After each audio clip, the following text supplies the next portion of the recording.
अयोध्या सौहार्द की राजधानी बने। अयोध्या से संदेश सकारात्मक राजनीति का जाए। अयोध्या का संदेश मिली जुली संस्कृति का है।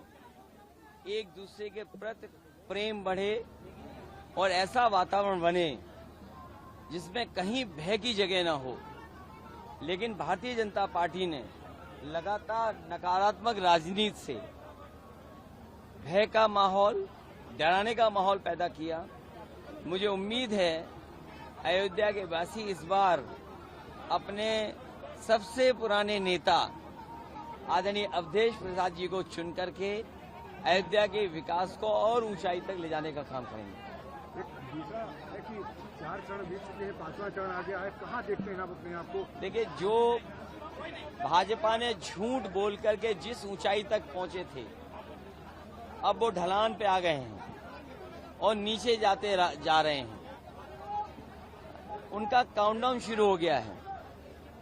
जनता उनकी कहानी नहीं सुनना चाहती अब, और उनके जो पुराने घिसे पिटे डायलॉग हैं उनको भी नहीं सुनना चाहती। जिस समय उन्हें पेपर लीक पे बात करनी चाहिए, जिस समय उन्हें नौजवानों की नौकरी रोजगार के बारे में बात करनी चाहिए, वो लोगों का ध्यान हटाना चाहते हैं अपनी बातों से। लेकिन जनता, नौजवान सब सावधान हैं। और जहां किसान की आय बढ़ानी थी, आज लागत बढ़ा दी, महंगाई बढ़ा दी, भ्रष्टाचार बढ़ा है। और जो इलेक्टोरल बॉन्ड हैं, उसने भारतीय जनता पार्टी की पोल खोल दी। पोल भ्रष्टाचार की भी खोली और महंगाई की भी। जिस कंपनी से इन्होंने अगर चंदा लिया है तो स्वाभाविक है वो मुनाफा कमाएगी, और जब मुनाफा कमाएगी तो स्वाभाविक है महंगाई बढ़ेगी। इस सरकार ने चंदा लेकर के, पैसा वसूल करके भ्रष्टाचार और महंगाई बढ़ाने का नया फार्मूला दिया है। और साधारण देखिए, मोटरसाइकिल की कीमत क्या है आज से 10 साल पहले मोटरसाइकिल क्या थी, डीजल की कीमत क्या थी, और जो दवाई हम आप सब खाते हैं, पहले 500 mg में ही बुखार ठीक हो जाता था। अब बताओ 650 खाना पड़ रहा है mg, उसके बाद भी बुखार नहीं ठीक हो रहा है। और दवाइयां कितनी महंगी हो गई, इलाज नहीं दे पा रही सरकार। जो व्यवस्थाएं बनाई थी, मेडिकल कॉलेज का समाजवादियों ने दिया। मेडिकल कॉलेज की नींव में अगर कोई है तो समाजवादी लोग हैं।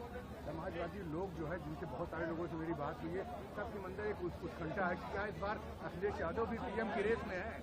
ये बड़ी रेस बड़ी वो है आपको। देखिए, आप अगर गिनती में भी हैं, अगर आप गिनती में भी शामिल हैं, तो हम समाजवादियों के लिए बड़ी बात है।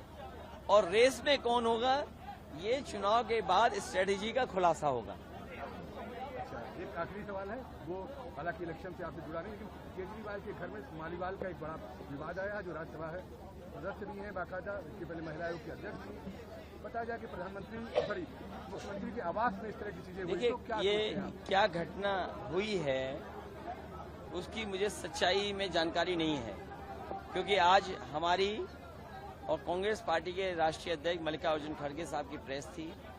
हम लोगों ने राशन की गुणवत्ता, राशन की मात्रा को बढ़ाने का फैसला लिया। वहीं आटा और डाटा की बात की है। कल हमारी और अरविंद केजरीवाल जी की ज्वाइंट प्रेस कॉन्फ्रेंस है। मैं समझता हूँ वो बात सामने आ जाएगी कि सच्चाई क्या थी पीछे। क्योंकि आप महिला सुरक्षा की बात लगातार करते हैं। नहीं, महिला की सुरक्षा विषय है, लेकिन जो ये विषय एक ही पार्टी के बीच का है और एक ही पार्टी की सांसद है, एक ही पार्टी से वो संबंध रखती हैं, क्या कारण रहा होगा जिसकी वजह से ये बात सामने आई है, वो तभी जान सकते हैं जब हम जानकारी कर लें। अभी मैं उस पर टिप्पणी नहीं कर सकता हूँ। लेकिन महिला सुरक्षा में तो आंकड़े जो बताते हैं, उत्तर प्रदेश सबसे पीछे खड़ा है। एक आखिरी सवाल, अब चूंकि आप इलेक्शन के नजदीक हैं और आप दावा भी कर रहे हैं कि सरकार बनने की स्थिति में है इंडिया गठबंधन, तो क्या कॉमन एजेंडा कोई बनेगा इस तरह का? देखिए, हमारा विजन डॉक्यूमेंट है, और नहीं, हमारा विजन डॉक्यूमेंट है, कांग्रेस पार्टी का मैनिफेस्टो है, लेकिन बहुत सारे बिंदु इसमें कॉमन हैं। किसानों का कर्ज माफ होना, माताओं बहनों को लखपति बनाना, बच्चों को नौकरी देना, 30 लाख जो जगह खाली है उनको देना, जाति जनगणना कराना, सामाजिक न्याय की बात करना, जिनके साथ आरक्षण में भेदभाव हो उनको आरक्षण दिलवाना। मैं समझता हूं हम सबका लार्जली जो घोषणा पत्र है वो एक सा है, और जब बहुत सारे घोषणा पत्र हैं तो जनता को तो वन ऑफ द बेस्ट चीज मिलेगी, क्योंकि बहुत सारे आइडियाज हैं। यहाँ ऐसा नहीं कि एक व्यक्ति की मनमर्जी से सब कुछ चल रहा हो, जो आत्मतुष्टीकरण के लिए कुछ भी फैसला ले सकते हैं।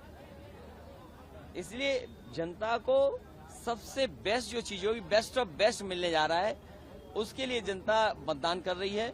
और मैं आखिरी कहता हुआ कि लोग अपना अपना आकलन कर रहे हैं, लेकिन इस बार भारतीय जनता पार्टी के खिलाफ जनता का गुस्सा 7वें आसमान पे है।